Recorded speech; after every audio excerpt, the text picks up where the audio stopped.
চারিদিকে জুডিওর সেল নিয়ে যা হাইপ চলছে, আমি ভাবলাম যাই আমিও কি একটু দেখে আসি।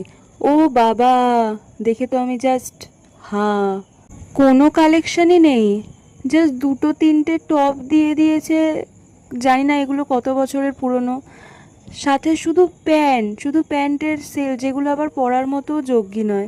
মাথার ওপরে দেখি আবার শীতের সোয়েটার, তার নিচে আরও প্যান্ট, আরও প্যান্ট। এই প্যান্ট দেখতে দেখতে হাঁপিয়ে যাওয়া আমি।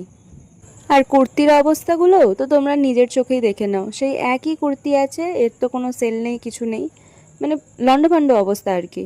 আর সব থেকে পুরানো মানে যত কুর্তি ছিল সেগুলোই মানে একদম পুরো বার করে দিয়েছে। সেল চলছে মানে কিছু নিশ্চয়ই ভালো থাকবে এটাই এক্সপেক্ট করেছিলাম, বাট টপ আছে হাতে গোনা দু তিনটে, ওয়ান পিস আছে কিছু, দুটো ভালো লাগেছিল আমার, এই সাদা ওয়ান পিসটা ভালো লেগেছিলো।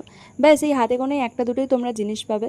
এই পালাজোগুলো যে দেখছো সেটাতেও আবার কোনো সেল নেই, বেশিরভাগই সেল নেই। যেগুলো ভালো লাগছে, যেগুলো একদম অখাদ্য, সেগুলোই কিছু সেল দিয়ে রেখে দিয়েছে। আর জুতোর কালেকশন দেখে আমি তো মানে যা রিলে দেখছিলাম, এইসব বুটগুলো নাকি প্রচুর প্রচুর প্রচুর সেল, কিছু সেল নেই। অনেস্ট বলছি, এগুলো কিচ্ছু সেল ছিল না। 800 টাকা দাম, 800 টাকাই আছে। আর এই ফ্ল্যাট এই জুতোগুলো 150 রুপিস ছিল, বাট কোনো জুতো আর নেই, সব মানুষ নিয়ে নিয়েছে। যেগুলো ভালো হয়তো ছিল বা কিছু সামথিং, বা হয়তো বাড়ি করেনি। মেকআপ সেকশন তো পুরো শ্মশান হয়ে গেছে, সব ফাঁকা।